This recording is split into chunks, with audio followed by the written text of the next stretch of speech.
I'm sorry. Did he just say he has no fights or victories? You nailed it. I was gonna say, the next man has no victories, no history at all. Please welcome Hund. Hey YouTube, welcome back to our channel. My name is Elena. And I'm Bjorn. And we're Viking Age reenactors and living historians here to talk with you about your favorite Viking shows. So the answers to all your questions today are yes. Yes, my braids are still in. Yes, I'm on the last of my whiskey. And yes, we're excited for episode 5 of Beforeigners. Shall we get going? Yes. Yes. Kan vi slå av en prat om en Yes! som heter Oddities? I love that there are door visiting, like, Oh my god. Norse evangelicals. Maybe the Vikings are coming over to the modern day or taking that out of the Christian playbook, and now they're just like, let's get Odin in front of as many people as possible. Yeah. Men hör här, du vet ossen du tänker att en av de mjötsöpet är gudna tillbednäglig så Sjóvættir är jävla med. To talk a little bit about the efforts to convert pagans into Christianity at the time, we have some written examples of certain moments where their faith, their beliefs would be tested, and they had various trials to show like whose god was better essentially back in the day, and some that are kind of attested are one that a priest and like a heathen essentially would build a fire, and a person would jump over said fire, and whoever could jump over and not get burned, had the greater god essentially. Mm-hmm. There was another to kind of walk over like a bed of coals as well to see who could last longer, who could go farther. And I've also heard of another that was to I think it was to heat like a rod of iron in the fire, and they have to hold it as long as they could, basically, or for a certain amount of time. And then there would actually be a glove that was made and put over the hand for a number of days to prevent anybody from going at it or trying to clean it or anything. And the idea was basically if when the glove was taken off after so many days, if the wound was clean and it healed properly, then it showed that your god was with you and your god was stronger than the opposition. Mm-hmm. And if not, then it showed that you were a filthy liar. Hun har jobbet flere år I NATO-systemet før hun skiftet identitet og begynte å kalle seg for Anna. Jenta var I sin tid en lovende gamer og ble da hun begynte I militæret hentet inn som dronepilot. Only in the modern day can you be an established gamer and then get drafted by the military to learn how to fly a very sophisticated drone. Checks out. Checks out. Also, so she's not from the past then? No. Okay. Yep. Okay. Jag vet att du lyckas hålla randarna I bakgrunden. Du har inte underord.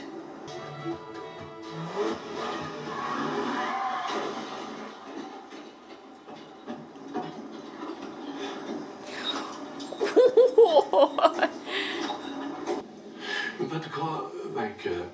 Jeg synes at du skal ta deg noen velfortjente feriedager, og så evaluerer vi denne litt dumme endingen her I Åmak når du er tilbake. I mean, like a standard camera in the parking lot would show what happened. It's true. It was like right at the exit. But here's the thing, all the technology is f***ed up. Oh, right. Yeah, that's the thing. So. Hey, fun.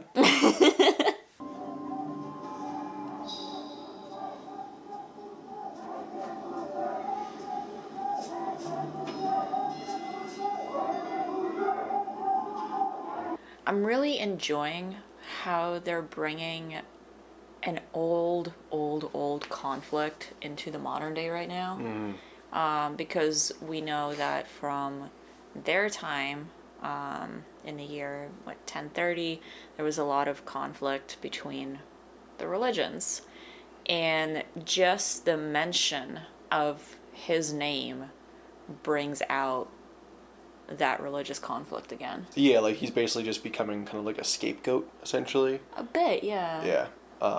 With like this concept, like he died over it, basically, and now living in this new age, essentially, he still can't really escape from it because he made history in its act. And both figures in some sense are idolized. You know, a lot of people really respect Tore Hund nowadays for what he represented and what he did in terms of leading like a peasant army against somebody who would later on become a saint. And I think that's the interesting thing too. I mean, that's the first point I would bring up if I was him. I was like, hey, when I killed him, it wasn't a saint. That's very true. You know, because I mean, that's the thing. You can only become a saint after you die. Yeah. So that'd be my first argument of, listen, I didn't kill a saint. I made him a saint. That's... Oh, he created a saint. Created a saint. Is what he did. You're welcome, everybody. You're welcome.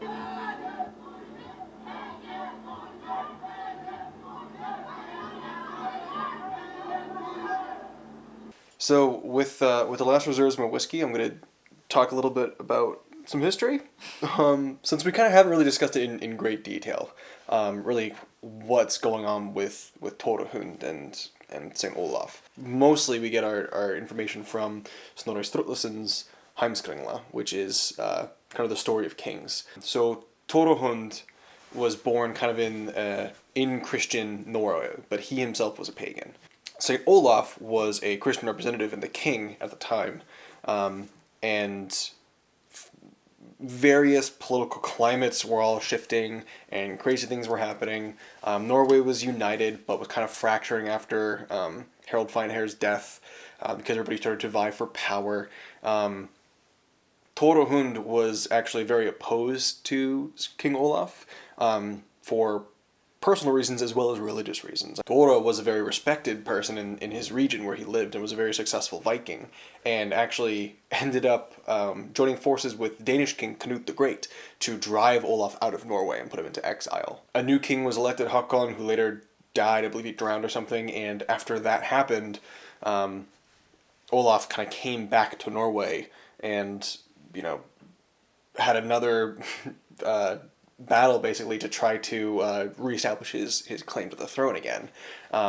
This whole time being like kind of the bastion, like face man for Christianity and trying to bring the Christian faith into the more rural areas of Norway that were still maybe in name Christianized, but in practice still very heathen. Mm-hmm. Tore Hund was one of three main leaders essentially of this peasant army that revolted against Olaf and actually tried to drive him back. Is believed to happen in the Battle of Stiklestad. In Snorri's writing, he explains that Tore was one of the men who actually gave St. Olaf his death wounds. He was directly responsible for his killing. He and two others, I believe actually they were the named chieftains who were leading the peasant army, surprise, surprise, were the ones who actually killed Olaf at that battle. You know, in the knee, in the neck, and then finally a thrust under the shirt in the belly. Men valören var galen. Du är en mindre man än det jag trodde. Det du er. En charlatan som bruker min familie som erstatning for ditt tapte tap av din egen sønn. They were doing so well. I was literally just about to say that. They were doing so well. Hey, you know what happens when you get hurt by somebody? You try to hurt them back. Don't. No. Just don't. Just be nice. Just be nice to people. That's all. I love that Viking bridge that they've taken over. Every time I see shots from there, it just makes me happy. Between like the metalworking and the dude in the background with like the oversized hood that we kind of know that they wore, and you know, just like the costuming and everything like that is great here. They just need to utilize it in the flashbacks as well. Alltså, det sista jag hörde var att han checkade en mulig link till en juridiskt miljö. Hva fått han på det taket? Ja, det hade jag fått grepp på ändå. So when he was getting briefed, he said, yeah, that sounds great. You go do your thing. And now he can't even explain it? Right? What is up with him? I don't know. Dette är mitt språk. Og jeg gir deg noen mening da.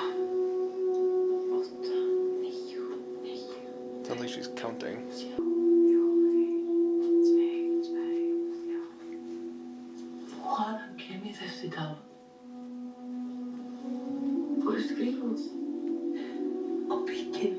She definitely seemed better at the end of the last episode. I wonder if her memory is slowly coming back, because she said that, she was having visions and she couldn't remember what happened, but I'm wondering if maybe her memory of her time spent in the past is coming back, which is why she's starting to talk Old Norse.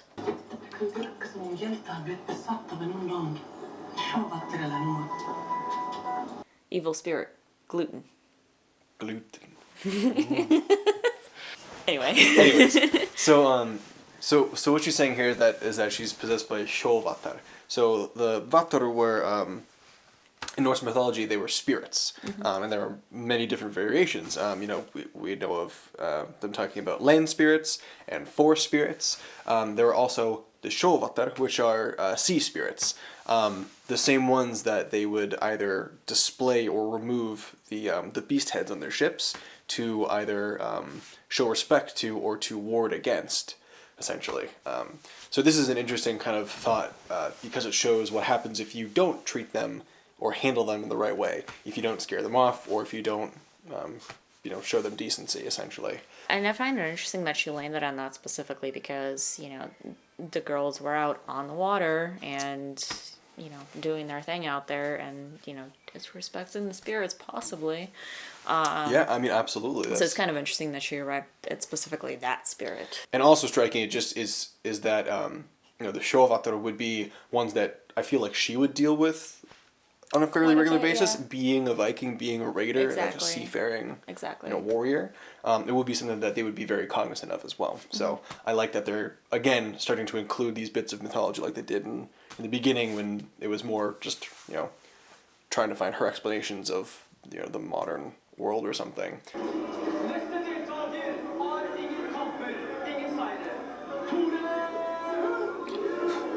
I'm sorry, did he just say he has no fights or victories? You nailed it. I was gonna say, the next man has no victories, no history at all. Please welcome Hund.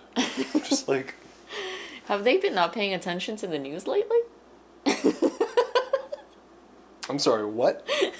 The news lately? 1,000 years ago. Well, I mean, he's all over the newspapers right now. I know. Also, who is this John Candy looking? I think we're gonna find out very soon. That's Saint Olaf. Dude, if that's Saint Olaf? I don't think that's Saint Olaf, but it would just be hilarious. Well, no, it wouldn't. It couldn't be, because then he'd recognize him like immediately. Exactly. Yeah. Okay. No, but what if? Whoa. Okay, I'm into it. I feel like you should be doing this at like the police station.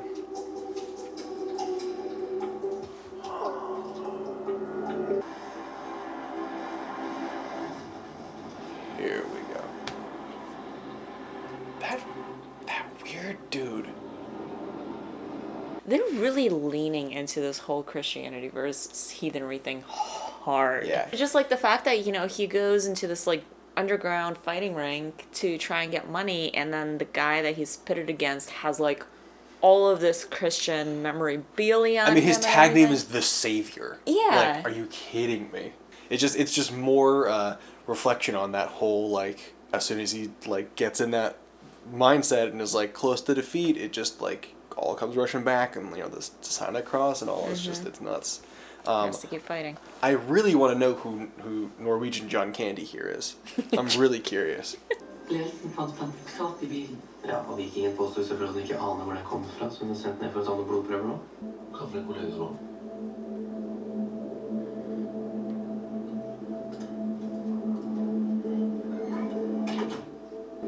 Tell him it's Wencha. Right? Oh my god.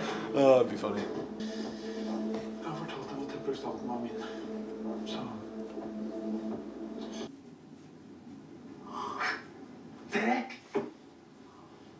Derek som var født med.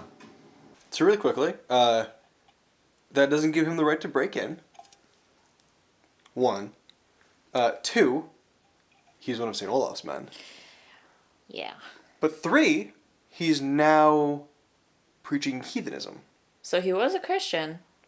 but now he's a heathen trying to spread the word of Odin. Which kind of answers the question of why somebody would be trying to spread the word of Odin in the same way that Christians do the word of Christ.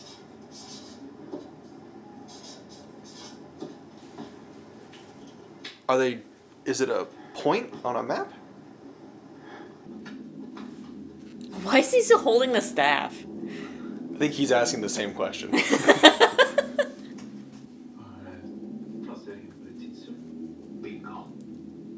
So then going back a couple of weeks to the flashback scene where Alfheimr went to figure out how to follow Hund, or where he went basically, and was told that she should head south, and that makes sense. You know, they're talking about the fjords near Oslo, where this entire thing takes place.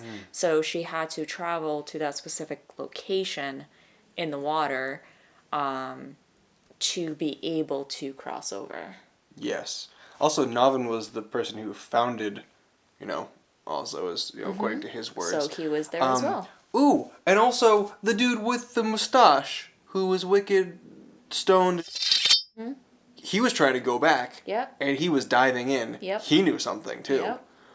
Oh boy. Okay, so we're starting to connect the dots here. Now my next question is at the very beginning of this, in the first episode, when we started seeing these people crossing over, they were saying on the news that this was happening all over the world. So it's not just Norway. Oh yeah, no, but that's the Norwegian point or whatever. Yeah, but other countries would probably have their own also little have rift them. spot. Yeah. Interesting. Hvem er det du jobber for, da? Det har jeg allerede fortalt. Han som offrer øyet for å drikke av Mimes brød. Sorry, I love any reference anytime anybody says that they're working or doing the work of Odin. Also, just really quickly to riff, is awesome because he's talking about how he works for the one who sacrificed his eye for knowledge in Mimir's well, which is just great because he knows a fuck ton and is being wicked secretive about it. Just like Odin would be? Just like Odin would be. And just hinting and giving clues for you to find the thing yourself. But also just the fact that Odin was himself a god of knowledge and always looking for answers.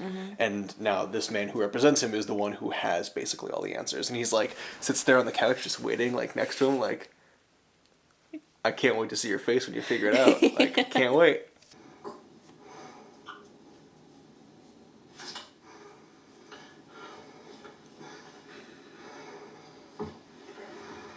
Great, so he's in on it too? Oh boy. I was wondering what was going to happen with their little part. So much happens in each episode. I'm starting to doubt the Olaf theory. What? Why? Because we haven't seen him yet. Dude, they're holding on to it. They're savoring it. I think that might even be a reason why the dude stopped being part of the flock of Olaf the Stout. I think something with that connection made him leave Olaf and go back to heathenism. You think so? Yes. Yes. I'm sticking with my guns. I think the root of the whole thing is Saint Olaf. That's still my theory. It's my theory. Who came up with the theory? Which of us was it?